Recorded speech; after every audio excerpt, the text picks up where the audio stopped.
자, 오늘 지난주에 우리 창세기 23장 그다음에 하다가 저희가 26장까지 넘어왔다 갔다 했어요. 그래서 오늘 제가 각오하기는 36장까지 하고 싶은데 늘 마음은 그런데 끝을 못 보기도 하지만 그죠?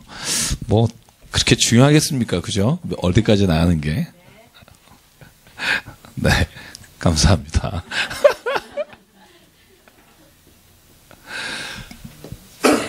창세기 23장을 보면 우리가 잘 알겠지만 이 아브라함의 부인 사라가 죽는 장면이 나옵니다.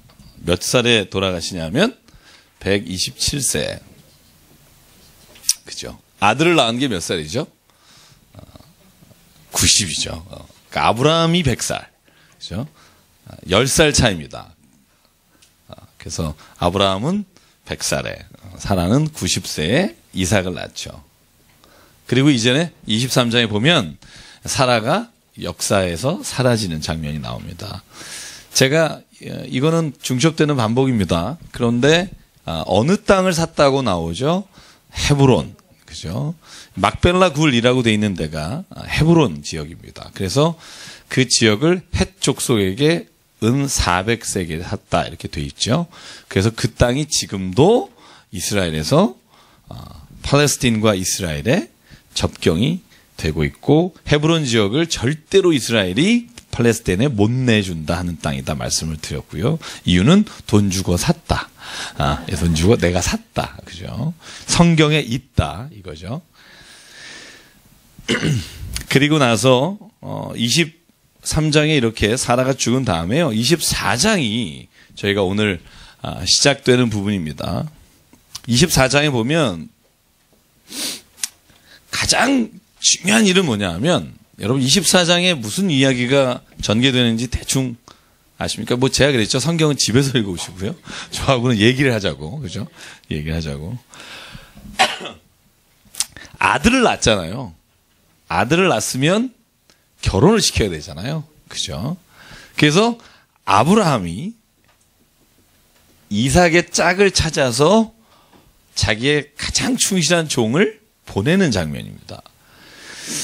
여기에는 우리 24장에는 이 종의 이름이 안 나와요. 그리고 성경에는 누구라고 안 나오는데 사람이 추측하기를 창세기 15장 2절을 보시면 거기에 하나님이 아브라함에게 오셔서 약속하는 장면이 있어요. 내가 너를 축복하겠다. 그때 아브라함이 에휴, 여태까지 안 주신 아들을 뭘 주시겠다고 그냥 내가 다메섹 사람 엘리에셀을 그냥 내게 주신 기업으로 알겠습니다. 라고 할 때 그 종이 엘리에셀이다. 그래서 학자들은 아마 그 종의 이름이 엘리에셀이 아니겠느냐 해서 여러분 가끔 목사님들 설교할 때 아브라함의 종 엘리에셀 이런 설교를 하시는 분들이 있어요. 그건 24장에 나오는 게 아니라 15장 2절을 보시면 제 기억이 맞는다면 15장 2절에 엘리에셀이라는 이름이 나와요. 그래서 우리가 흔히 그냥 아브라함의 종을 엘리에셀이다라고 그냥 통칭 말을 합니다. 근데 이 사람이 얼마나 충성된 사람이냐면 여러분 지금 자녀를 결혼을 앞두고 있는 사람도 있으시죠? 그죠? 아니면 본인이 지금 결혼해야 될 사람들. 자녀는 생각 안 하는데 엄마만 결혼 보내려서 하는 사람들 잘 들으십시오. 오늘 아브라함이 아내가 없잖아요. 혼자 지금 아들을 결혼시키기 위해서 어떤 자기하고의 약속, 그 다음에 하나님을 향해서 이런 바램, 그 두 가지를 보면 너무 재밌는데 첫째는 뭐냐면 24장에 보면 이 종에게 확약하는 게 있어요. 넌 반드시 이렇게 해라. 반드시 이렇게 안 하면 나는 너를 보낸 것을 후회하겠다. 뭐 이렇게까지 얘기를 하는데 그게 뭐냐면 첫째, 이방 여인에게는 절대로 내가 내 아들 이삭을 장가 보내지 않을 거다. 왜? 여러분 배다른 형제 이스마엘은 이방인 여인과 결혼했잖아요. 그렇죠? 그래서 나중에 족보를 보면 25장에 보면 이스마엘이 12아들을 낳고 12두령이라고 하는데 그렇게 민족을 이루어 가는데요. 아브라함이 그래서 부탁하는 게 있어요. 어디로 가라? 내 고향 충청도가 아니라 내 고향 하란입니다. 밧단 아람이라는 곳이 하란입니다.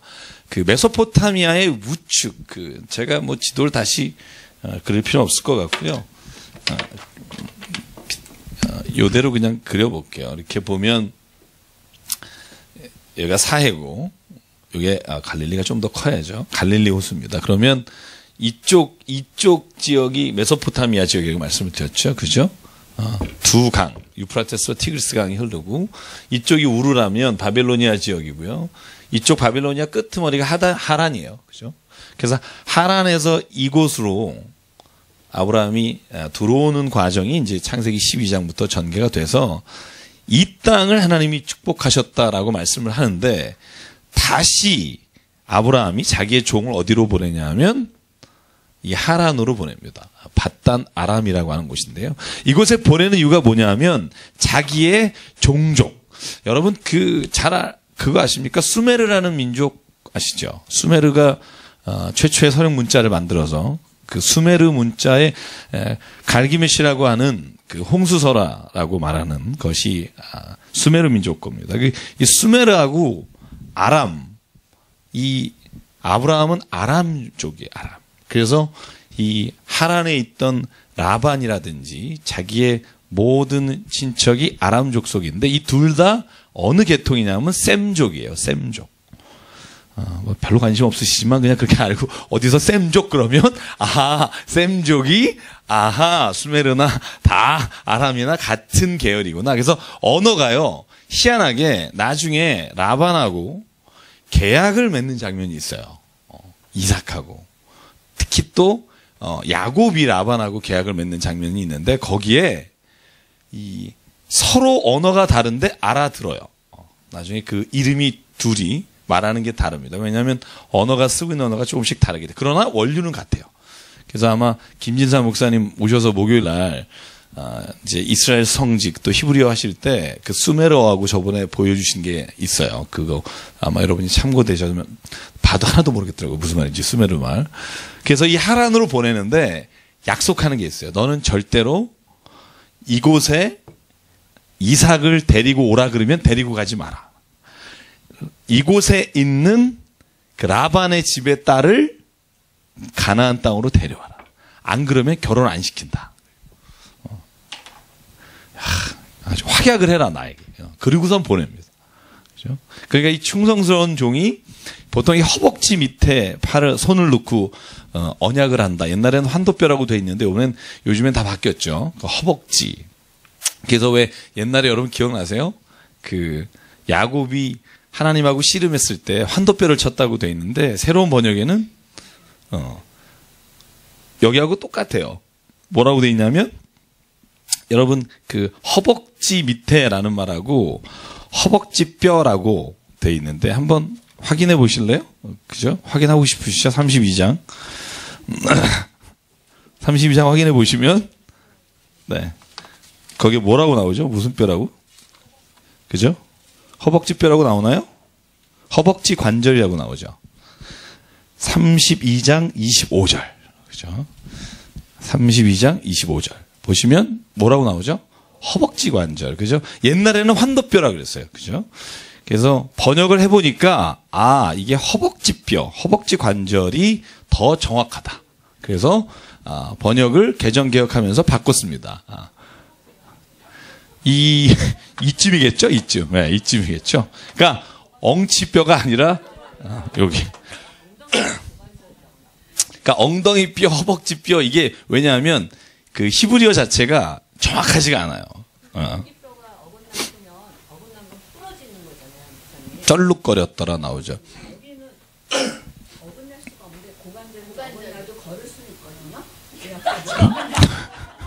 그러면 한번 그 신학자들에게 여쭤볼게요. 네. 그러니까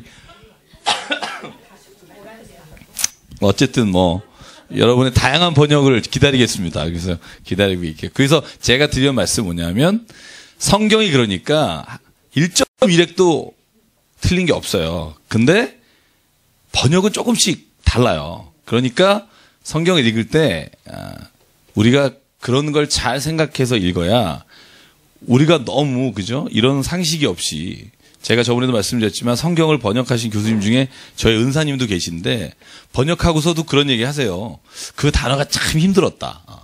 생각해 보세요. 2000년 전에 쓰던 단어를 지금 다시 번역한다는 건 참 쉬운 일이 아니고요. 그걸 또 한국말로 번역한다는 건 누군가가 해야 될 일이지만 참 어려운 일입니다. 그래서 기도하고 하지만 이 번역이라는 작업은 참 굉장히 쉽지 않은 번역입니다. 그래서 이게 맨 처음엔 환도뼈라고 했다가 엉덩이뼈라고 번역한 성경이도 있어요. 우리나라에. 그 다음에 여기에 이제 허벅지뼈다. 허벅지 관절이다. 요쯤이 되겠죠. 그러니까 아마 이쯤을 얘기할 거예요. 그죠? 그렇게 번역이 바뀌었습니다. 그래서 저도 뭐 제가 번역을 담당한 사람이 아니기 때문에. 근데, 유대인, 고대 근동에 서로 종과 주인이 맹세할 때 손을 가장 따뜻한 곳에 이렇게 허벅지에 넣고 약속을 하는 장면입니다. 그래서 이 종이 자기가 또 한 번 얘기합니다. 24장 9절입니다. 그 종이 이에 그의 주인 아브라함의 허벅지 아래에 손을 넣고 이 일에 대하여 또 맹세하노라. 그죠? 그래서 24장 2절과 9절을 보면 허벅지에 넣고 맹세한 부분이 뭐냐면 절대로 이삭을 다른 데로 장가 보내지 않고 아내를 데려오겠습니다. 이런 확약을 가지고 떠난 데가 이제 하란이라는 곳, 바닷 아람이라는 곳에 가는데, 여러분 갔을 때, 낙타 10마리를 가지고 갑니다. 10피를 가지고 가고요. 이 종이 자기가 하나님 앞에서 약속한 게 있어요. 마음에 둔 거. 그래서 24장은요, 여러분 읽으신 분은 아실 거예요. 안 읽으신 분은 뭐, 지금 이제 아시면 되고요. 다음에 꼭 읽어야겠다 이런 생각 하시면 좋겠고요. 24장에 똑같은 내용이 3번 나옵니다. 기억나세요? 똑같은 내용이 3번 나와요. 자기가 마음으로 하나님 이렇게 하면 내가 이렇게 하겠습니다라고 우물가에서 여인을 만났을 때를 자기가 딱 계산을 하고요. 그리고 딱 만났을 때 그런 일이 일어나고요. 또 그 오빠 라반에게 또 그 얘기를 설명해요. 그래서 자기가 하나님 앞에 하나님 내가 성 밖 우물에 갔을 때 나홀의 성 밖에 있는 우물에 갔을 때 여인을 만나면 그 여자가 나에게 물을 주고 또 나뿐 아니라 내가 데리고 간 낙타에게 물을 다 먹여주는 여인이 나타나면 그 여자를 하나님이 보내신 여자인 줄 알겠습니다. 그때 나타난 여자가 누구예요? 리브가입니다. 제가 지난주에 말씀드렸죠. 저희 형님이 그죠? 이삭이고 부인이 가브리엘인데 엘 리브가라고 자기가 혼자 좋아한다고 거꾸로 그죠? 하나님의 리브가라고 부인 이름이 그렇다 말씀을 드렸잖아요. 그래서 하나님이 보내신 사람이라고 확답을 갖겠습니다. 그런데 그때 나타나서 그 낙타에게까지 아주 친절하게 물을 먹여준 여인이 리브가입니다. 근데 묻습니다. 당신이 누구냐? 그랬더니 내가 부두엘의 딸인데 오빠는 라반이고 부두엘의 아버지가 누구냐면 나홀입니다. 나홀의 부인이 밀가.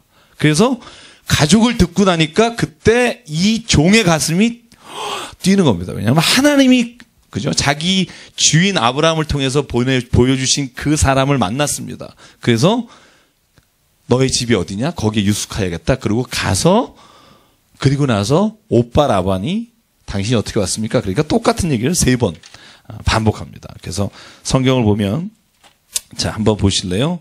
이 16절부터 재현 진짜 일이 일어나고요. 그 다음에 41절부터 또 한 번 부연 설명이 나와요. 그래서 똑같은 얘기가 3번 나와서 67절까지 있지만 똑같은 얘기가 반복되어 있다는 걸 아시면 될 것 같고요. 네.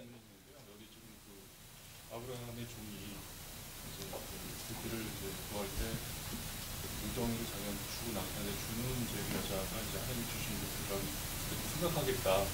그렇게 얘기했는데 우리가 이제 기도를 하면서 구할 때 자기 자신 어떤 그 생각으로 이걸 들어주시면 이걸 하나님의 뜻을 알겠다라고 기도하기가 쉬운데 제가 생각하기에는 우리가 잘못하면 주관적인 어떤 생각으로 이게 참 하나님의 뜻인 줄 그렇게 간주하는 그런 오류가 생길 수도 있지 않을까 저는 그렇게 보거든요.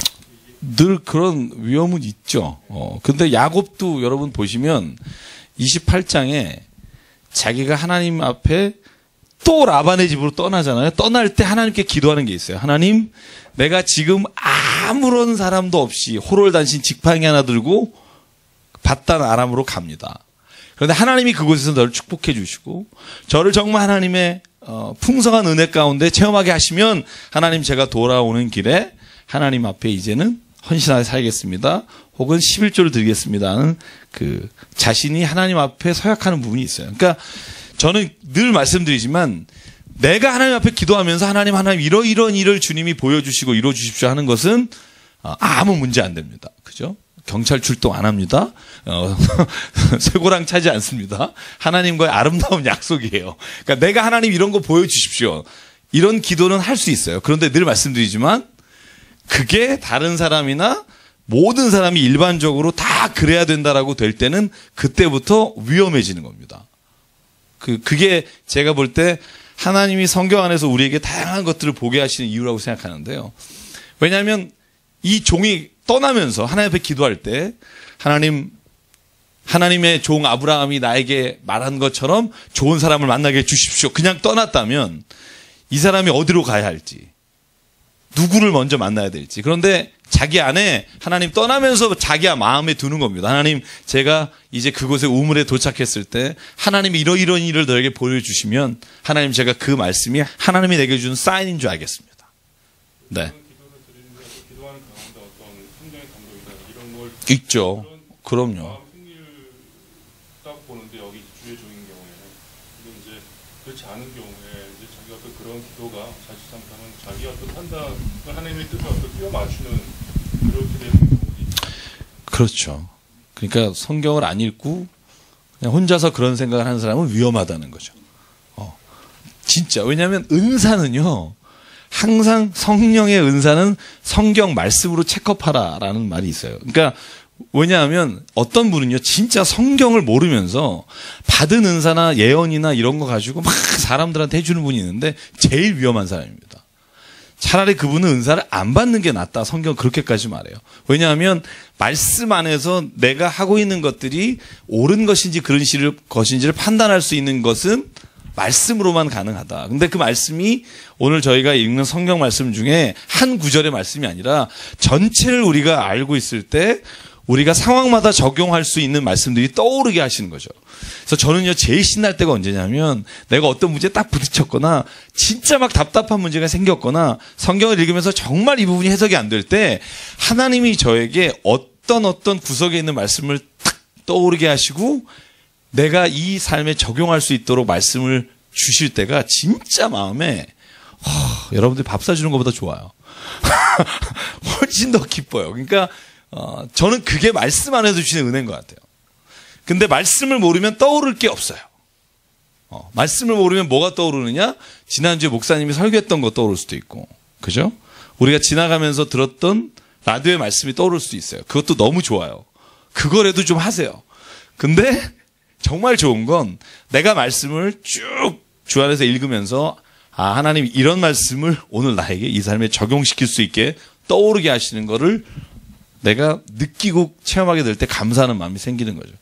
그래서 오늘 저는 이 엘리에셀이라고 보는 이 그 종이 하나님 앞에 이렇게 말하는 건 저희가 막막할 때 그런 기도가 필요하다고 봐요. 정말 막막할 때 하나님 이런 사인을 보여주십시오. 그래서 제가 요한복음 늘 말씀드립니다.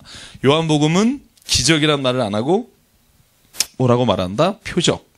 영어로 sign. 왜냐하면 기적은 그 기적 자체가 초점이 있는 게 아니라 기적을 일으키신 하나님에게 우리가 초점을 두고 하나님이 보여주신 사인이다. 그래서 내 삶에서도 사인을 발견해야 된다. 여러분, 사인을 발견하는 것 굉장히 중요합니다.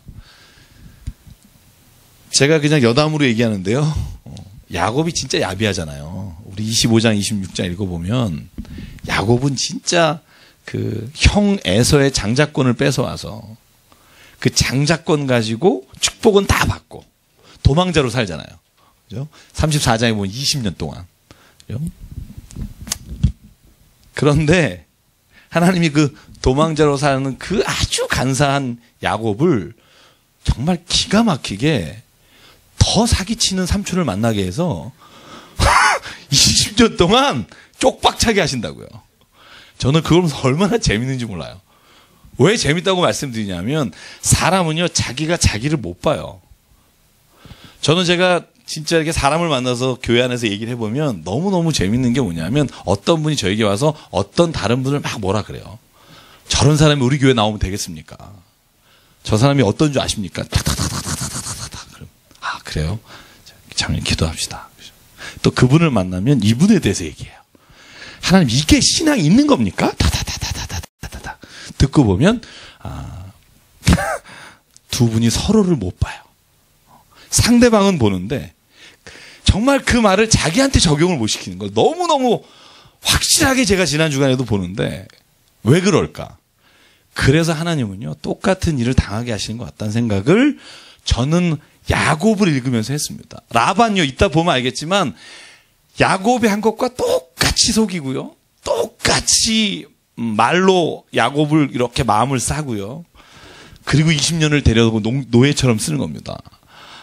그래서 저는 그런 생각합니다. 우리가 여기에 나오는 이삭이 자기 아내를 찾아가는 장면이지만 이 장면 모든 장면들을 통해서 저는 자기를 봐야 된다고 생각해요. 자기를 봐야 된다. 그죠? 자기를 봐야 된다고 생각하고요. 이 라반도 처음부터 나쁜 사람 아니었던 것 같아요. 여기 한번 보실래요? 라반은요 24장 32절에 보면 그 종을요 집으로 데리고 들어가서 한번 같이 읽을까요? 32절 33절만 24장 32절 33절 시작. 들어가매 라반이 낙타의 짐을 부리고 집과 사료를 낙타에게 주고 그 사람의 발과 그의 동행자들의 발을 물러 씻어주고 그 앞에 음식을 베푸니 그 사람이 이르되 내가 내일을 진술하기 전에는 먹지 아니하겠다. 라반이 이르되 말하소서. 그죠? 라반이 그 종을 발도 닦아주고 그 다음에 동행자까지 발을 다 닦아주고 먹을 것을 차려주던 사람이에요. 네? 아, 물만 줬구나. 난 발 닦아준 줄 알았네. 그죠? 고까지밖에 안 했네. 그죠? 나쁜 사람이네. 그죠? 음식만 줬네. 그죠? 발만 닦고 물만 주고. 그죠? 그러니까 예수님하고는 다른 거죠. 그죠? 예수님은 까줬는데. 그죠? 우리는 집에 들어오면 절대 물도 안 주잖아요. 그죠? 발 알아서 닦으라고 하시는데. 근데 라반이 점점 이렇게 보면 점점 약아져요. 약아지고. 왜 그러나 봤더니 물질이 눈앞에 이렇게 보이니까 점점 더. 야곱이 여러분 나중에 보면 버드나무까지나 이런 것들을 세워놓고 얼룩적인 거 그다음에 검은색 이런 양과 염소들을 낳으면 자기 걸로 삼을는데 너무 많아지니까 그때 라반의 눈빛이 변한다고 돼 있어요. 성경에 보면. 그죠? 그래서 야곱이 말하죠. 라반과 그 아들의 눈빛이 이상해졌다. 그래서 도망가잖아요. 야밤도주를 택하는데 사람이 그래서요. 이런 신앙인도 마찬가지인데요. 점점 뭔가 눈앞에 이익이 있을 때 신앙이 나온다는 생각을 하게 돼요. 본성도 나오고. 그죠? 서로마가 그런 게 없으면은 별일이 없지만 어쨌든 16절을 보면요. 리브가는 정말 이쁘다고 돼 있어요. 정말 예쁜 여자다. 그래서 26장에 보면 또 이삭이 자기 아내를 누나라고 말할 수밖에 없는 누이라고 말할 수밖에 없는 장면이 나오는데 그래서 어쨌든 여러분 24장에 보면 하나님께서 아브라함이 보낸 종이 리브가를 만나게 되고 리브가를 이삭의 아내로 데리고 돌아오는 장면이 나옵니다. 돌아온 장면이 나오는데 저는 재밌는 게 뭐냐면 옛날에는 코걸이를 했나 봐요. 코걸이를 어디 여기 보면 여러분 읽으셨죠? 47절에 보면 그 종이 코걸이를 그 코에 꿰고 손목고리를 손에 끼워줬다 이렇게 돼 있어요. 그런 거 보면 이 번역이 그죠? 코걸이를 줬다. 그래서 은 반세겔의 코걸이와 은 10세겔의 손목걸이를 줬다 이렇게 돼 있어요. 이게 뭐냐면 그 여인을 이제 이삭의 아내로 그래서 어떻게 보면 일종의 혼례품이죠. 그렇게 주고 이제 여인을 데려오는 장면이 오늘 24장에 있는 장면입니다. 그래서 고향으로 돌아오는 장면인데요. 라반과 부두엘이 오히려 이 아브라함의 종에게 좀 더 머물다 가라 아니면 이삭을 데려와라 그럴 때 여러분 이 종은요 완강하게 거부합니다. 왜냐하면 나의 종 아브라함과 약속한 겁니다. 그리고 리브가가 절대로 그 주인의 집으로 가야 합니다라고 이 종은 아브라함이 말한 그대로 적용합니다. 그래서 여러분, 자녀분 혹시 결혼을 앞두고 있는 분 있으면 저는 그런 생각을 합니다. 이런 기도를 좀 해보면 어떨까, 그죠? 저는 가끔 결혼을 앞두고 있는 청년들 혹은 결혼을 한 사람들 중에 이런 기준이 없어서 결혼하고 굉장히 힘들어하는 분 되게 많이 보는 것 같아요. 그러니까 결혼할 때 어떤 신앙의 기준 혹은 어떤 믿음 안에서의 기준들이 없어서 나중에는 결혼을 하고 나서 너무너무 힘들어하는 게 아닌가라는 생각을 하고요. 오늘 전반적으로 이 24장을 보면 아브라함이 가지고 있는 기준이 뭐냐면 철저하게 하나님 앞에서 내가 믿음으로 결정하겠습니다. 이게 첫 번째 조건이고요. 두 번째는 구체적으로 하나님 앞에 말합니다. 어떤 사람을 하나님 나에게 이런 배우자로 주십시오. 그런 것들을 하는데 저는 그래서 교회에 남자가 별로 없다는 게 큰 문제긴 한데요. 그래서 정말 자매는 많은데 남자분이 없는 게 문제긴 한데 좀 결혼을 앞둔 분이 있다면 이런 기준을 좀 정하는 자녀를 위해서 좀 자녀하고 얘기를 좀 많이 하셔서 하면 좋겠다는 생각을 제가 24장 읽으면서 좀 했고요. 자, 25장으로 넘어갈게요. 여러분 25장에 보면 25장은 보면 아브라함이 이제 죽는 장면이 나옵니다. 또 다른 아내를 두었는데 이름이 그두라라. 25장 1절에 나오고 175세에 이제 죽게 되고 제가 지난주에 말씀드렸듯이 25장 9절에 이삭과 누구죠? 이스마엘이 함께 아브라함을 장사하게 됩니다.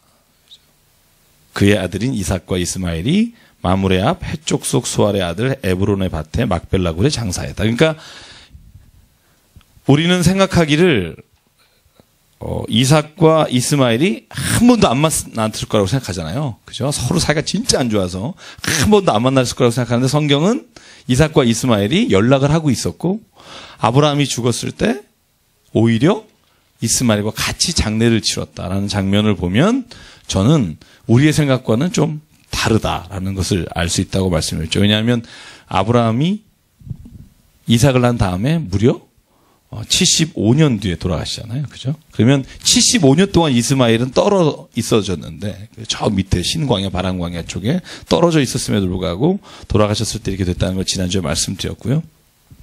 이스마엘의 후에는 여러분 알고 싶으신 분은 외우시고요.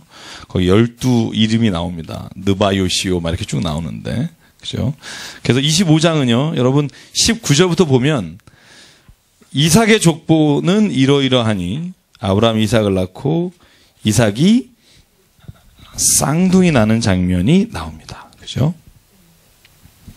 여러분 이삭이 첫 아들을 낳았을 때 이 첫 아들이라고 해봤자 두 사람밖에 안 낳습니다. 이삭은 나이가 몇인지 아십니까? 성경 읽으면 나오는데 나이 몇 살에 낳을까요? 이삭은요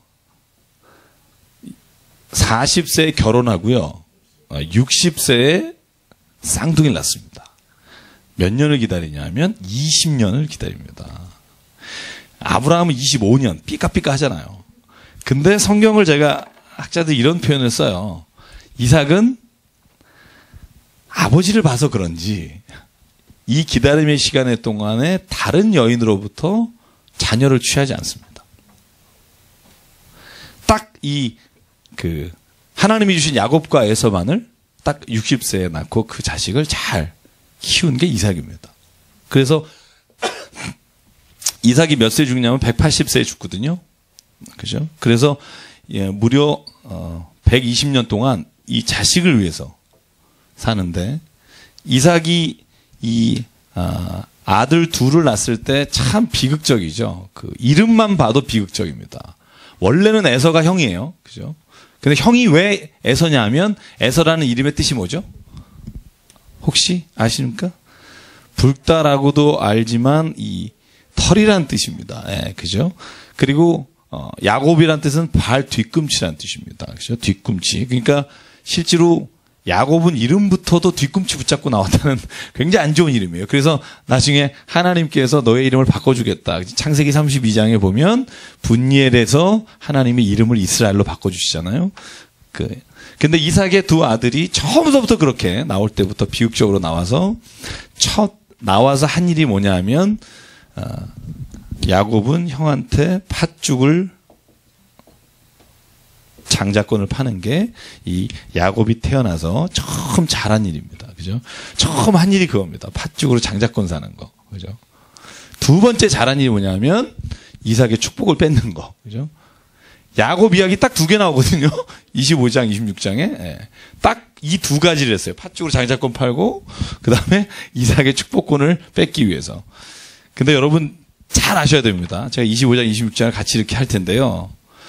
실제로 야곱이 아버지를 속인 게 아니라 누가 강요하는 줄 아세요? 엄마예요. 엄마들 잘 들으세요. 엄마가 문제예요. 엄마들이. 어떻게까지 하면서 아들을 설득하는지 아세요? 무서워요. 뭐라고 말하는 줄 아세요? 여러분 읽으신 분 있어요? 양 정도가 아니라 이 리브가가 아들이 이 말을 안 들으니까 누가 얘기했는데 지금? 뭐 그 정도면은 제가 이런 얘기 안 하죠. 27장에 한번 보실래요? 뭐라고 말하나? 26장은 제가 지난주에 에색 그렇죠. 뭐라고 돼 있죠? 13절에 그래. 아들아 걱정하지 마. 하나님이 저주를 내리면 내가 받을게.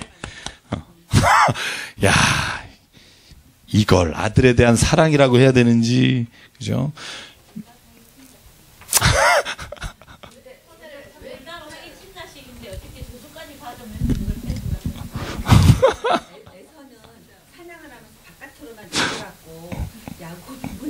엄마 옆에 있었죠. 네. 그렇죠. 그렇죠. 그러니까 하여간 근데 성경은 이렇게 말해요.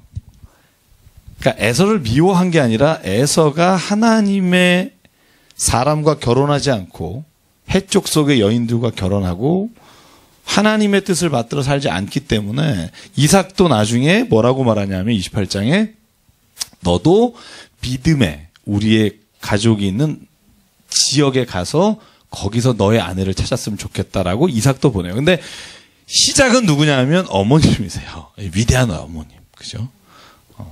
근데 저는 어머님을 이해할 수 있어요. 그죠? 리브가의 마음을 이해하죠. 왜냐하면 에서가 장자권하고 축복을 다 받으면 에서가 살아가는 방법을 보니까 하나님의 뜻 가운데 걸어갈 것 같지 않으니까 야곱에게 네가 하나님의 축복을 받아야 한다고 설득을 하는데 이런 말까지 하는 거죠. 저는 이게 나쁘다고 말하는 게 아니라 엄마가 이렇다는 거죠. 엄마의 마음이 이렇다는 거죠. 만약에 하나님이 저주를 내리시면 내가 받겠다. 여러분, 이건 엄마 외에는 안 해요. 아빠는 안 해요. 아빠는 이렇게까지는 안 할 것 같아요. 그냥 웬만하면 좋게 가자. 이런 얘기를 하지. 만약에 너의 저주는 내게로 돌려라. 이런 말은 저는 이렇게 보면 엄마가 가지고 있는 모성애라고 생각이 들어요. 어머니가 가지고 있는. 근데 결국 그게 잘 보면 야곱을 무려 20년 동안 객지에서 괴로운 인생길을 걸어가게 하는 시작이 됐다는 거죠.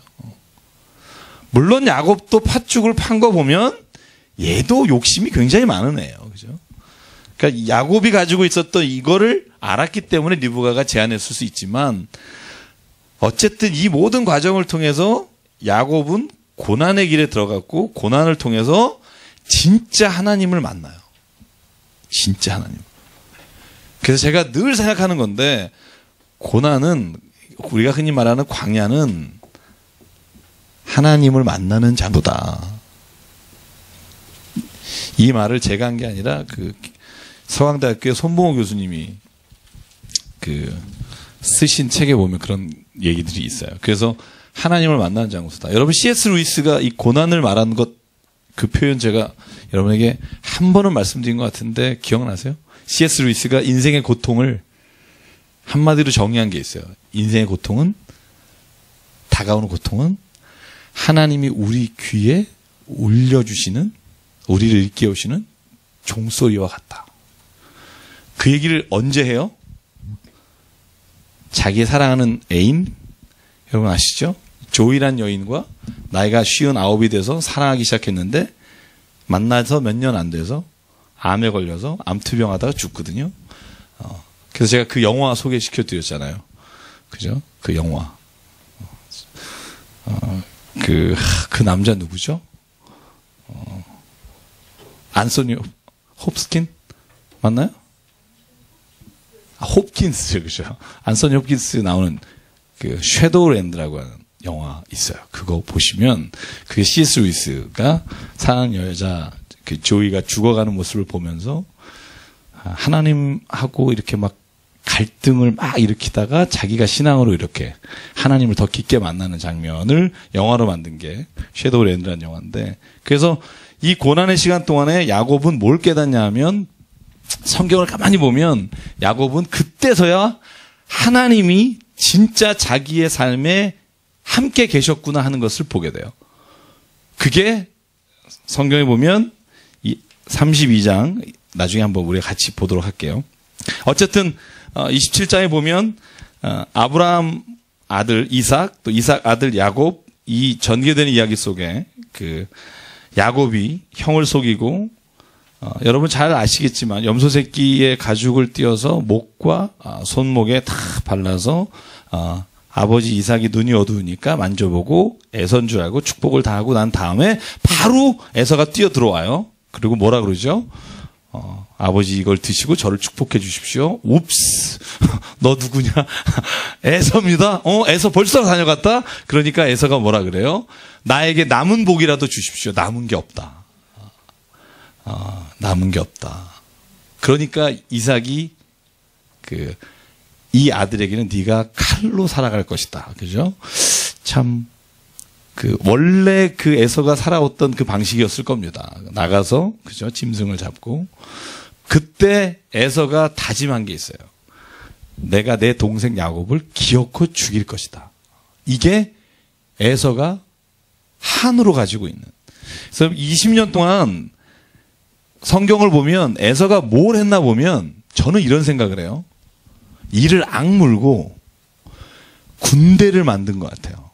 나중에 야곱이 이 하란에서 돌아올 때 에서가 400명의 사람들을 끌고 가서 야곱을 작사를 내려고 딱 쳐들어가는 장면이 처음 야곱이 돌아왔을 때 닥치는 장면입니다. 그러니까 한 사람의 속임수가 한 사람이 속인 거로 말미암아 두 사람이 20년을 이를 갈면서 산 거예요. 한 사람은 지질이 고생하면서 살고 한 사람은 자기 동생을 죽이려고 살고. 그래서 저는 어떻게 보면 참 세상 사는 게 다 이런 것 같아요. 그죠? 이런 것들이 참 많은 것 같아요. 그래서 착하게 살아야 됩니다. 조폭들이 쓰듯이 착하게 살자. 이게 우리 안에 있어야 됩니다. 그리스도인은 전 늘 생각해요. 조금 손해보고 착하게 살아야 된다. 왜냐하면 우리가 한 무엇인가가 잘못된 게 분명히 우리에게 돌아올 수 있다. 저는 그걸 생각하면 좀 두려워요. 그죠? 제가 너무 심각하게 얘기하나요? 여러분, 과거에 뭐 했는 건 다 떠오르시죠, 지금 막. 그죠? 떠오르신다. 그죠? 어쨌든, 27장 28절 보실래요? 같이 읽을게요. 자, 같이 읽기 시작. 하나님은 하늘의 이슬과 땅의 기름짐이며 풍성한 곡식과 포도주를 내게 주시기를 원하노라. 만민이 너를 섬기고 열국이 내게 굴복하리니 내가 형제들의 주가 되고 내 어머니의 아들들이 내게 굴복하며 너를 저주하는 자는 저주를 받고 너를 축복하는 자는 복을 받기를 원하노라.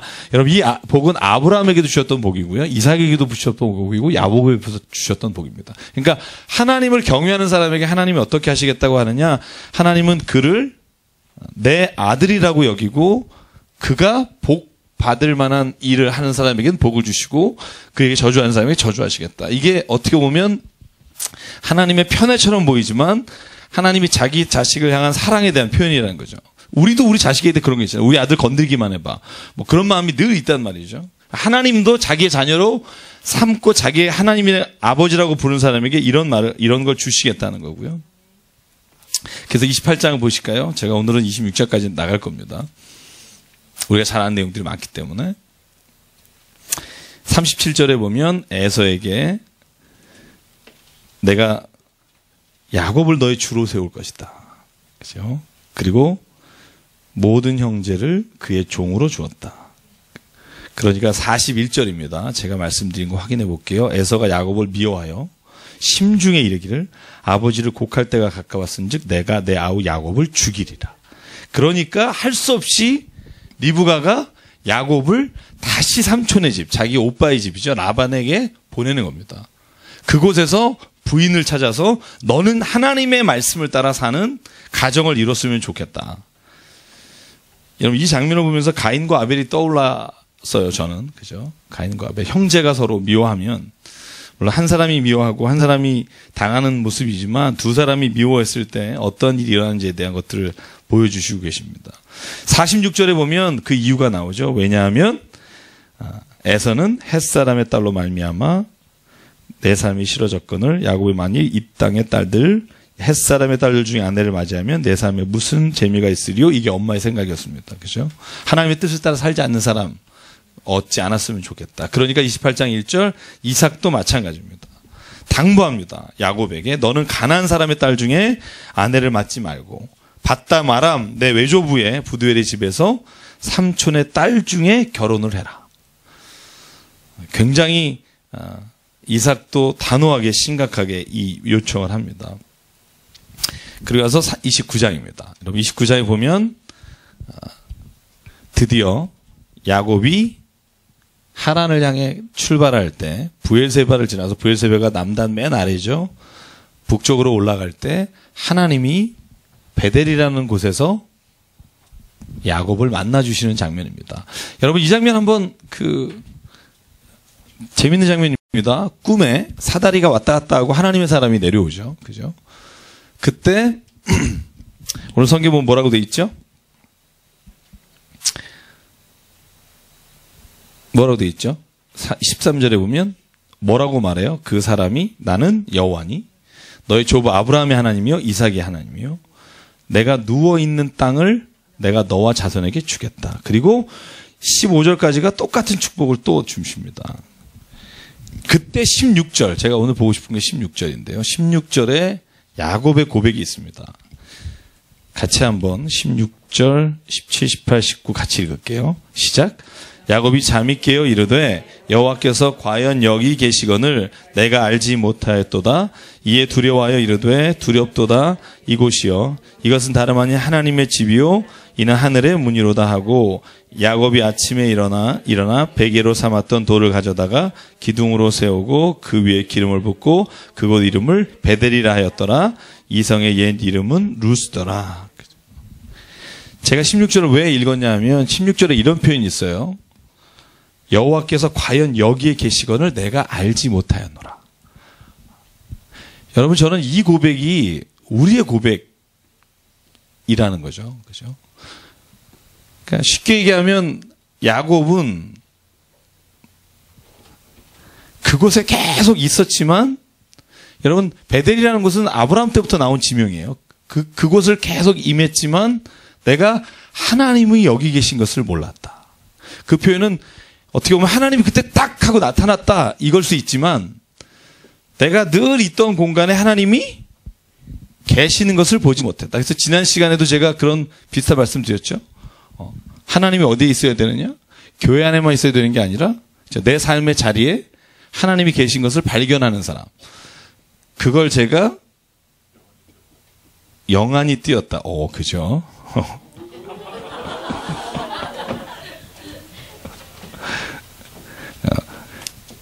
삶의 시각이 변했다. 안목이 바뀌었다라고 말해요.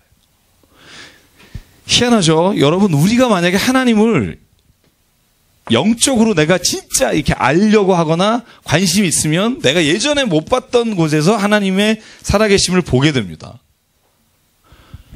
그런 체험이 있기를 원합니다. 그죠? 그 고백들이 있는 사람이 누구냐? 그리스도인이에요. 옛날에는 참 내가 내가 저런 걸 어떻게 했던 내가 눈이 바뀌고 나니까 저 안에 하나님이 나를 통해서 일하길 원하시는구나 하는 걸 보게 되는 게 안목이 변하는 거예요. 그래서 제가 신앙에서 가장 중요한 게 뭐라 그러죠? 가치관이 변하는 거다. 저는 가치관이 변하지 않는 신앙은 진짜 위험하다.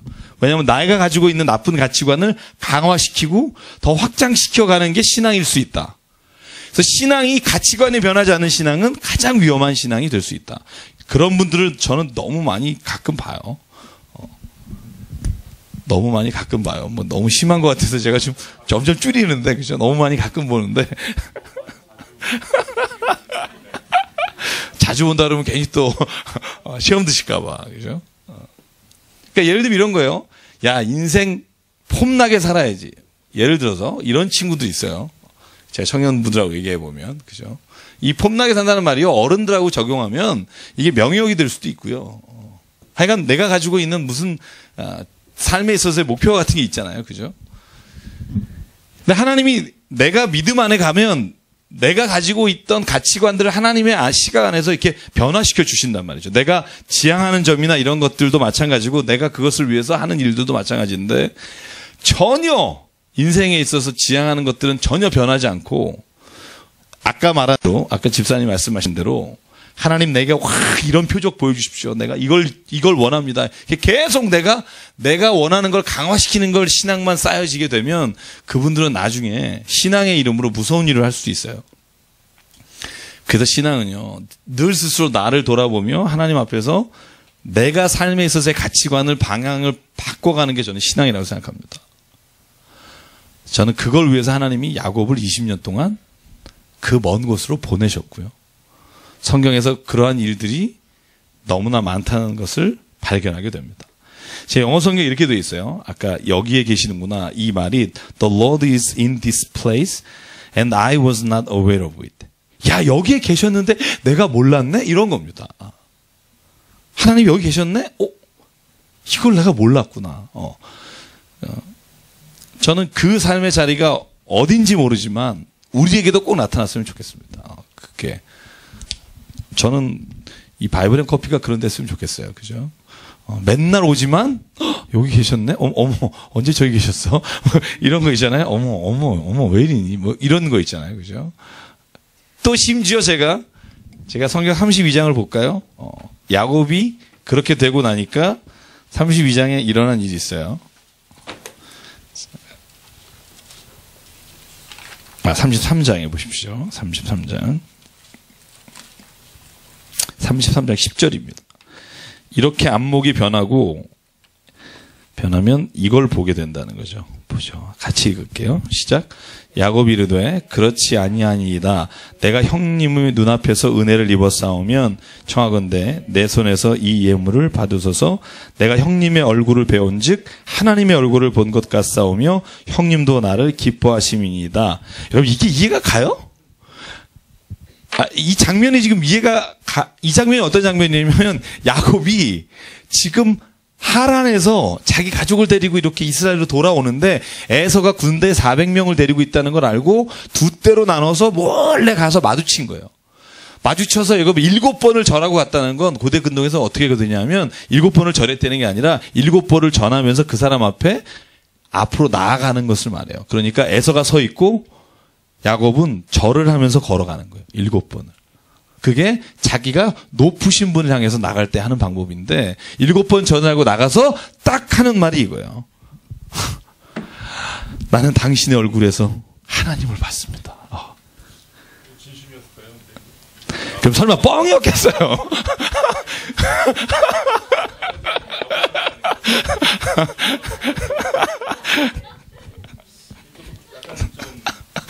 좀 과한 것 같아요?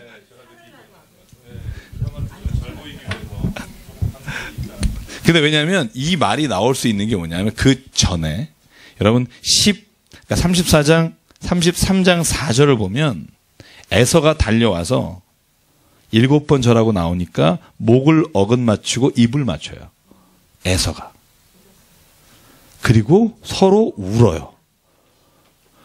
그러니까 이 장면을 본 야곱은 형에게 이렇게 말하는 거예요. 형님, 내가 이 가져온 예물 다 가지십시오. 내가 형 얼굴에서 하나님을 봅니다. 제가 왜 이걸 이 베델이라는 곳에서 하나님을 봤습니다라는 것과 연결을 시키고 싶냐 하면 야곱이 예전에 에서의 얼굴에 볼 때에는 하나님의 얼굴을 봤을 리가 없을 거예요. 그죠? 근데 야곱의 눈이 열려서 하나님의 선하심을 따라 보게 되고 그게 가능하게 되니까 저는 20년 만에 본 에서의 얼굴에서 진짜 하나님의 얼굴을 봤습니다. 여러분 사랑하는 아내의 얼굴에서 하나님의 얼굴을 보십니까? 왜 웃으세요? 생각하기도 싫은 얼굴이신데 어쨌든 여러분 남편의 얼굴에서 나는 하나님의 얼굴을 봤습니다. 이런 고백이 있으십니까? 잠깐만요. 여보세요?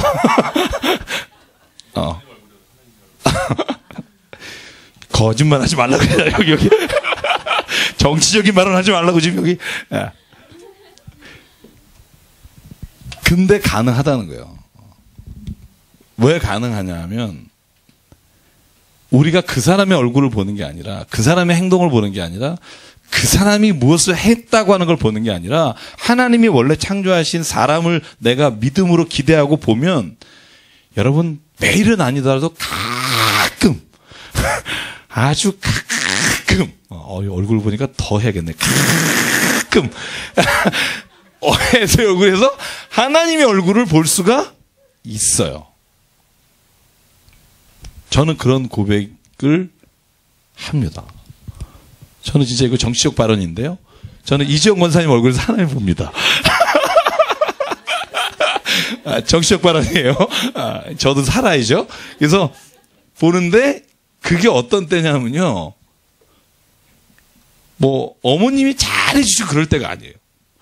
제가 금요 기도를 하거나 기도하고 막 진짜 하나님 앞에서 내가 회개하고 내가 정말 내 모습을 하나님 앞에서 깨끗하고 정결하게 기도하고 나서 사람의 얼굴을 볼 때 그 사람의 얼굴이 하나님의 얼굴로 보이지 그분이 저에게 뭘 잘해줬을 때 하나님의 얼굴로 보이는 게 아닌 것 같아요. 제가 체험한 바로는. 그래서 여러분 금요 기도회 때 몇 명 안 모여도요. 막 우리가 기도하고 나서 서로 허그하고 우리가 그러고 나서 얼굴을 보면 다 천사같이 빛나요. 전혀 동의하시는 분이 없는데 금요 기도를 안 오시기 때문에. 그죠? 저는 기도 끝나고 나서 그런 경험 되게 많이 하는 것 같아요. 제가 3월 2일 날 저녁에도 어디 부흥회를 하루 인도에 가서 가는데 제가 말씀을 전하고 나고 또 막 기도하고 나면 사람들 얼굴이 환하게 빛나요. 진짜. 그래서 저는요. 야곱이 에서의 얼굴에 하나님을 봤다는 건 에서가 하나님처럼 정말 거룩하고 신실하게 바뀐 게 아니라 야곱의 눈이 에서를 볼 때 그 마음속에 하나님이 살아계시니까 하나님의 영광을 보는 거라고 생각해요. 그런 생각 안 드세요? 제가 읽은 책 중에 좋아하는 책, 그죠? 하나님을 위해 살려고 하지 마라. 하나님이 네 안에 살아계시도록 하라. 저는 그 책을 볼 때마다 굉장히 많은 깨달음이 있어요. 하나님을 위해 살려고 애쓰지 마라. 네 안에 하나님이 살아계시면 네가 하는 모든 일 가운데 하나님의 살아계심이 드러난다. 왜냐하면 하나님 위해서 살아야지. 저거 하고 싶은데 그래 하나님 위해서 살아. 이렇게 힘들게 애쓰지 말고 하나님이 네 안에 살아계시면 하는 모든 일 가운데 하나님의 영광이 드러나고 하나님의 모든 일들이 드러난다. 그래서 저는 이 28장하고 이 32장 33장을 보면서 정말 깊이 깨달은 건 우리의 마음이 또 우리의 시각이 변하면 하나님은 이 땅에 아주 사소한 것과 아주 보잘것없는 통해서도 하나님을 볼 수 있도록 인도해 주실 줄 믿습니다. 우리가 그렇게 되길 원합니다. 우리의 삶의 자리에서 그렇게 될 수만 있다면 얼마나 좋을까. 야곱의 20년의 고생이 이런 하나님의 깨달음 때문에 고생이 고생으로 여겨지지 않은 거죠. 물론 이제 야곱은 라헬 때문에 7년을 며칠처럼 여겼더라. 이런 성경의 말씀이 있지만 16장에 또 한 가지만 볼게요. 여기에 두렵다 하는 말 나오죠. 이 거룩하신 하나님을 처음 만났을 때 사람이 느끼는 감정 중에 하나가 오히려 두렵다는 말이 먼저 나오죠. 그래서 부활하신 예수님을 찾아갔던 여인들이 처음 느끼는 게 뭐냐면 두려움입니다. 그렇죠? 거룩하신 하나님을 만났을 때. 그러나 하나님은 우리를 두려움 가운데 두지 않으시고 우리를 그 두려움 안에서 하나님의 사랑과 평안으로 이끌어가요. 그래서 예수님이 제일 먼저 부활하시고 나타나실 때 한 말이 뭔지 아세요? 부활하고 뭐죠? 두려워 말라. 그 다음에 평안할지어다. 그죠? 평안할지어다. 그게요, 제자들에게 나타났을 때도 그랬고, 여인들이요, 평안할지어다. 두려워하지 말라. 그죠? 그래서 저는 이 야곱이 나는 정말 두렵도다. 그리고 베델, 하나님의 집이라고 이름을 짓고 여기에 단을 쌓지만, 그런데 그곳에서 진짜 하나님을 만난 이후에 그의 삶이 어떻게 변화되는지를 보게 되고요. 자, 그러면 조금만 더 나가볼게요. 네. 29장 잠깐 나갈게요. 29장에 보면 드디어 하란에 도착한 야곱입니다. 그래서 그곳에서 아내를 얻습니다. 근데 아내를 만나는 장소가 어디냐 하면 어디죠? 우물입니다. 그래서 남자는 결혼하려면 어딜 가라? 우물을 가라. 그죠? 이삭도 우물에서 리브가를 만났고, 여기는 라헬도, 그죠? 우물에서 만난다. 우리 청년들은 가끔 그러죠? 물 좋은 데 가야 된다. 근데, 그런 말은 아니다. 이렇게 오해가 없었으면 좋겠다. 이런 얘기를 드리고요. 그러니까 오늘 성경에서요, 야곱이 라헬의 첫눈에 반했는데, 이 11절에 보면, 야곱이 여자 앞에서 웁니다. 여러분, 이스라엘에서 참 쉬운 일 아닙니다. 성경을 읽으시다가 발견하셨어요? 라헬에게 입 맞추고 소리내어 웁니다. 내가 이게 만났습니다. 이러고 우는 거예요. 그죠? 여인 앞에서. 그리고 나니까 라헬이 달려가서 아버지를 데려오고, 자, 여기 보실까요? 제가 이제 이걸 그냥 쭉 요약할게요. 원래 라헬을 데리고 가려고, 아내로 맞으려고 한 달 동안 그곳에 머물러 있는데요. 라반이 갑자기 삼촌이 말하는 겁니다. 너 우리 집에서 일해라. 내가 보수를 줄게. 원하는 게 뭐냐? 그랬더니 야곱이 말합니다. 라헬을 주십시오. 그러니까 이 삼촌이 또 만만한 삼촌이 아니잖아요. 그래? 그러면 7년을 일하면 라헬을 주겠다. 그랬더니 성경에 나옵니다. 7년을 며칠처럼 여기고 일을 해요. 그리고 결혼식 날 딱 잠자리에 들어갔더니 들어온 여자는 레아예요. 그리고 왜 레아를 넣습니까? 그러니까 라반이 하는 말이 있죠. 원래 우리나라에서는 큰딸이 가기 전에 둘째를 보내는 법이 없다. 그러면서 라반은 두 개를 한꺼번에 처리해요. 자기가 처리 못할 것 같은 딸을 처리하고요. 그 다음에 집에 일꾼을 하나 들여놔요. 야, 이렇게 좋은 일석이조가 어디 있습니까? 그런데 야곱이 아니 이럴 수가 있냐고 항의가 많아지니까 타협안을 내놔요. 그게 뭐냐면 일주일 뒤에 또 결혼해라. 그래서 7일 뒤에 또 결혼해요. 왜 일주일이냐면 이스라엘은 결혼식이 7일입니다. 그죠? 잔치를 일으키고 하는 게 7일 정도 걸리기 때문에 7일 뒤에 또 결혼하고 결혼한 대가로 7년을 더 일하는 거예요. 그래서 결혼을 같은 시기에 해요. 레아와 라헬이. 그래서 아기를 낳는 게 줄줄줄줄 낳잖아요. 그죠? 7년 뒤에 결혼하는 게 아니라. 그래서 14년을 일하게 됩니다. 14년을 일하고 나서, 그리고 나서 또 다시 라반이 얘기를 해요. 너 이제는 돈 좀 벌어야 되지 않니? 왜? 아무것도 안 받고 일만 죽도록 했으니까 돈을 좀 벌어라. 그랬더니 그때는 또 야곱이 역공을 합니다. 어떻게 역공하냐 하면, 그러면 일하고 보수를 받겠는데 주는 거 안 받겠습니다. 라반은 나쁠 거 없잖아요. 그래, 좋다. 어떻게 할래? 그러니까, 그러면 당신의 집에서 나오는 양과 염소 중에 조금 색깔이 이상한 거, 알롱달롱한 거, 검은 거, 스팟이 있는 거, 이런 것들만 내가 갖겠습니다. 그랬더니요, 라반이 진짜 지독한 사람인데, 라반이 그때 뭐라 그러냐면, 그래, 그렇게 하자. 그리고 성경은 이렇게 되어 있어요. 라반이 그의 아들들을 시켜서 자기의 집 중에 알록달록한 거, 검은 거, 점 있는 것들은 다 자기의 집으로 데려가요. 멀리 뛰어나요. 그리고 나서 남은 것들은 싱싱한 놈들, 허연 것들만 쭉 있는 거예요. 야, 그러니까 여러분, 제가 이거 읽으면 용어 상박, 그죠? 삐까삐까해요, 서로. 삐까삐까. 그러니까 야곱이 그때, 그죠? 소위 이렇게 민속, 우리가 소위 말하는 민속 방법이라고 해요. 그죠? 버드나무 가지와 상수리 가무, 가지 3개를 세워놓고 짐승이 물을 먹을 때 앞에 그 가지, 푸른 가지를 보면 얼룩달룩한 것, 검은 것들이 나오는 것들 자기가 알고 그 방법을 취하니까 성경에 이렇게 돼 있어요. 야곱이 다시 역공을 날려요. 뭐라고 날려요? 튼튼한 놈은 그걸 보게 하고 비실보실은 안 보여줘요. 그래서 야곱이 나중에 계산해 보니까 힘 좋고 탁 튼튼한 애는 알록달록, 검은 거, 점이 있는 거. 그러니까 라반이 그때부터 열을 받기 시작해요. 그러면서 아들과 함께 이 라반의 것을 어떻게 뺏어오나를 연구하기 시작해요. 그 시점이 되니까 야곱이 부인하고 회의를 해요.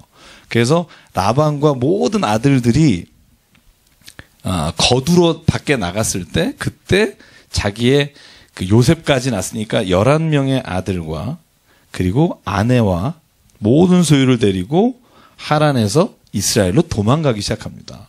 그때 7일 뒤에 라반과 또 그 아들들이 추적을 해서 만나게 돼요.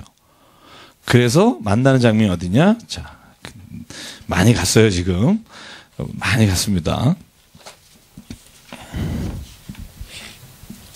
제가 중간에 나온 얘기는 조금 더 빼고 요거부터 할게요. 31장 볼까요? 자, 31장 15절부터 볼게요. 자, 15절. 아버지가 우리를 팔고 우리의 돈을 다 먹어버렸으니 아버지가 우리를 외국인처럼 여기는 것이 아닌가. 여러분, 이걸 제가 왜 읽었냐 하면 딸 레아와 라헬도 아버지를 버리고 도망 나올 수 있었던 것은 아버지가 딸들도 속였어요.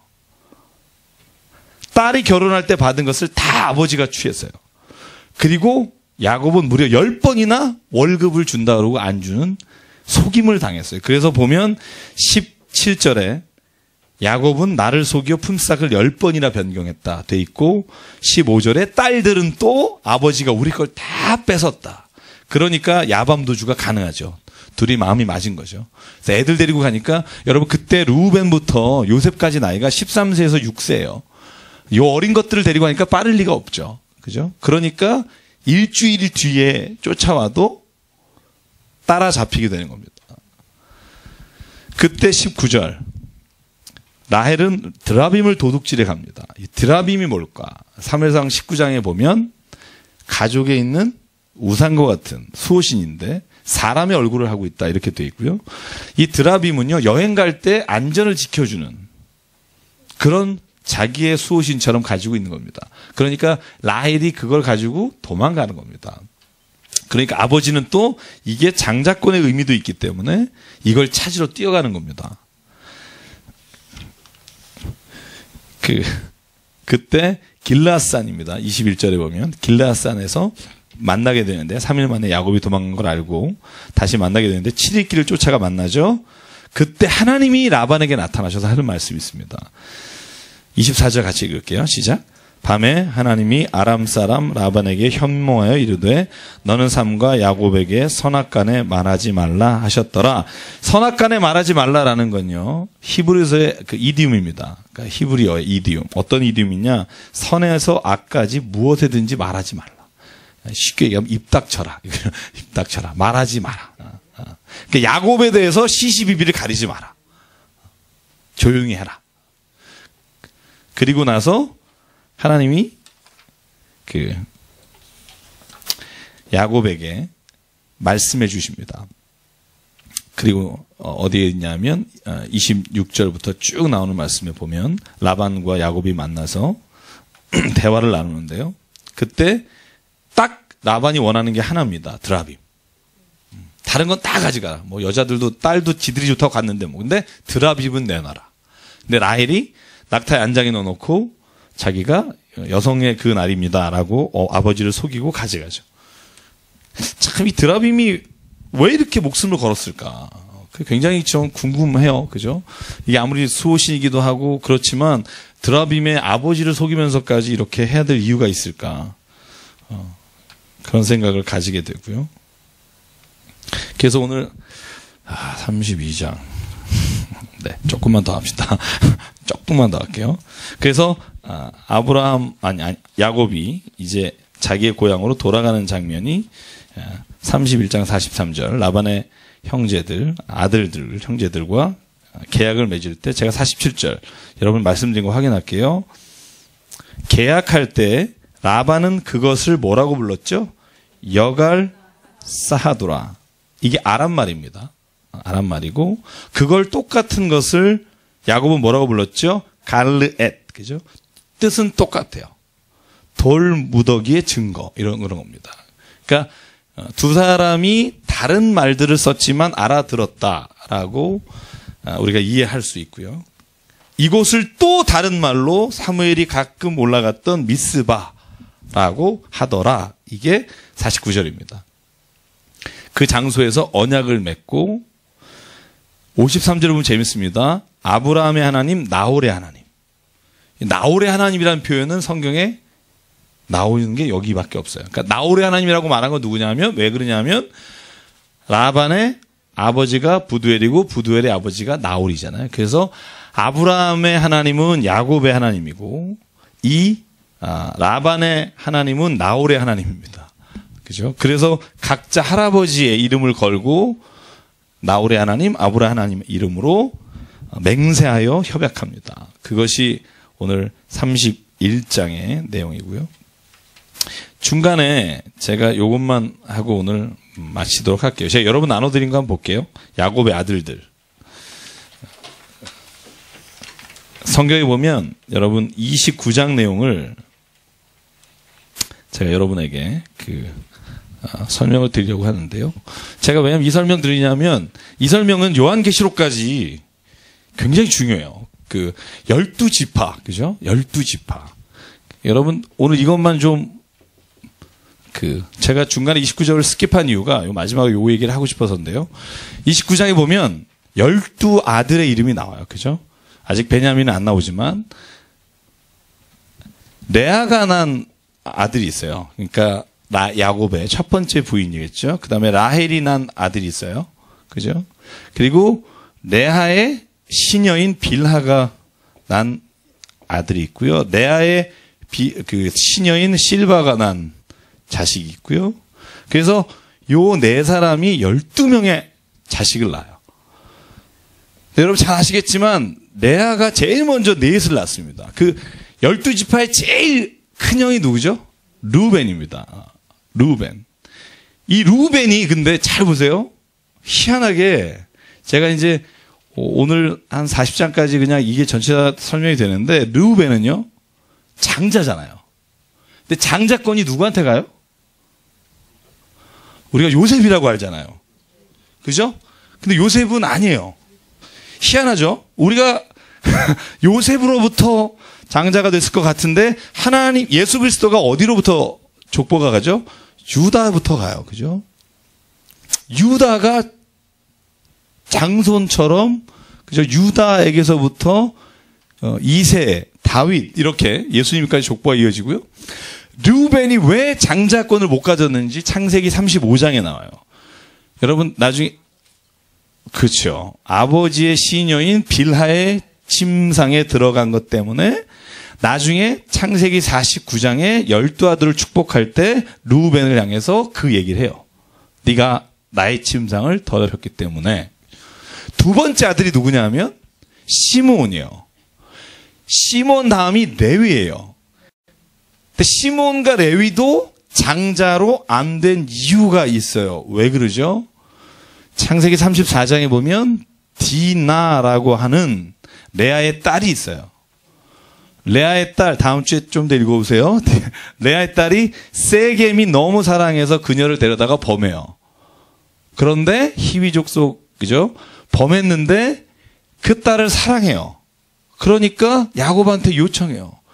이 여인을 내가 범했지만 결혼하고 살게 해주십시오. 우리 두 민족이 하나가 됩시다. 그러니까 야곱은 그냥 그걸 받아들일 마음이 있어요. 그런데 형제들이 우리 집안을 더럽혔어? 이러고선 복수의 날을 갈면서 이렇게 말합니다. 니네가 우리와 한 민족이 되려면 할례를 받아라. 그러니까 회의를 해요. 전체 모여서. 야, 집안만이 아니라 족속 전체가 모여서 이렇게 회의해요. 우리가 저 야곱의 집과 하나가 되기 위해 할례를 받으라고 하니 받읍시다. 모두가 할례 받아. 여러분, 할례를 우리 한국말로 하면 뭐가 되냐면 그런 게 돼요. 군대에서, 그죠? 그죠? 그래서 군대에서 그거 하면 우리가 이런 말을 써요. 전투력 상실이다. 그런데 3일 뒤에 가장 힘들 때 시므온과 레위가 쳐들어가서 남자를 모두 죽여요. 세겜부터 시작해서. 그래서 디나라고 하는 동생 때문에 완전히 멸절시켜요. 그리고 형제들이 가서 거기에 있는 모든 전리품이라고 말하기도 뭐한데 싹 뺏어가요. 그거로 인해 창세기 49장에 축복할 때 시므온과 레위에게 그런 말을 해요. 너희는 칼을 썼으므로 너희가 하나님의 축복에서 라고. 그래서 그 다음에 유다를 축복하는데 유다도 노년에 창세기 38장에 보면 여러분 이제 궁금하게만 만들게요. 다말이라는 여인과 어쩌는지 일어나요. 그래서 세 명이 장자의 손을 잊지 못하고 넷째 아들 유다. 이게 다 레아의 자식입니다. 르우벤, 시므온, 레위. 그 다음에 난 게 누구냐면 빌하예요. 그러니까 라헬이 열받아서 자기의 시녀를 야곱의 침상에 넣으면서 내가 아기를 못 낳니 내가 오늘 그거 너무 하고 싶었는데 못하네요. 그죠? 죽여! 이런 얘기가 나와요. 죽여! 그러면서 빌하를 안 들어가면 내가 가만히 안 있겠다. 나를 죽여라. 그런 표현을 쓰고 빌라에게서 2명의 아들을 낳아요. 누구죠? 단과 납달리. 그리고 나니까 아직 레아가 또 아들을 낳을 만큼 야곱이 그의 침상에 들어가지 않아요. 그래서 레아도 역시 자기의 시녀에게서 2명을 낳습니다. 갓과 아셀. 그리고 여러분 이제 좀 성경 읽다 보면 다음 주에 나오지만 라헬이요. 르우벤이 들에 나가서 합한 채를 꺾고 와요. 그죠? 나이가 우리 성경을 보면 6세 내지 7세. 어린애가 그냥 들에 가서 풀 뜯어온 거예요. 합한채가 뭐냐면 맨드라케라고 해가지고 그 여자가 임신할 수 있는 그런 어떤 제가 한국말로 조금 말해가 뭐한데 어쨌든 그런 거 그런 걸 가져와요. 그러니까 라헬이 그걸 루벤으로부터 레아에게 주는데 레아에게서 그걸 달라 그러고 조건으로 그러면 네가 내 남편을 뺏어갔다. 그런 걸 보면 야곱은 레아의 침상에 더 이상 들어가지 않고 라헬에고만 머물러 있는 거죠. 그래서 합한 채를 받고 레아를 야곱의 방에 들어가게 합니다. 그러니까 야곱이 들어가서 또 아들을 낳아요. 그래서 레아가 6을 낳습니다. 이사갈과 스불론입니다. 그래서 이사갈과 스불론이 낳고 맨 마지막에 라헬이 요셉을 하나 낳고 이스라엘로 돌아오다가 또 베냐민을 낳다가 죽습니다. 그래서 12명의 아들인데 재밌는 건요. 창세기 49장에 축복할 때는 이 12명의 순서대로 축복하지 않아요. 순서가 바뀌어요. 나중에 여러분 재밌게 보시고요. 요한계시록에 보면 그런데 요것만 하고 갈게요. 그런데 나중에 우리가 가나안을 정복하고 12지파가 땅을 배분받잖아요. 그때 이대로 받지 않습니다. 그죠? 빠지는 지파가 있어요. 누구죠? 레위는 그 지역의 48개의 도성에서 전체 지역을 하다니까 빠졌고 또 하나 빠진 게 요셉입니다. 그 대신 들어간 게 요셉의 2 아들. 그죠? 이집트에서 얻은 2 아들입니다. 에브라임과 므낫세. 그래서 12지파에 레위가 빠지고 에브라임과 므낫세가 들어가서 12지파가 돼요. 근데 또 재미있는 건 창세기 7장에 보면 5장부터 쭉 보면 마지막 때에 여러분 있잖아요. 이스라엘의 각 지파마다 12,000명씩 14만 4천. 기억나시죠? 요한계시록 할 때 14만 4천이더라. 이단이 제일 좋아하는 숫자. 거기에 단과 에브라임의 이름이 빠져 있어요. 레위가 들어가고 요셉이 들어갑니다. 단과 에브라임이 왜 빠지느냐? 제가 다음 주에 알려드릴게요. 9시 정가이기 때문에 다음 주에 단과 에브라임이 빠지는 걸 제가 알려드릴게요. 그래서 12지파를 보시다 보면 이런 질문 하시는 분 있어요. 성경을 좀 보시는 분. 왜 다 달라요? 읽을 때마다 이유가 있어요. 그죠? 자, 오늘 하여간 좀 많이 달려왔습니다. 힘드시죠? 네. 9시 정각에 끝내려고 합니다. 잠깐 기도할게요. 잠깐 기도하겠습니다.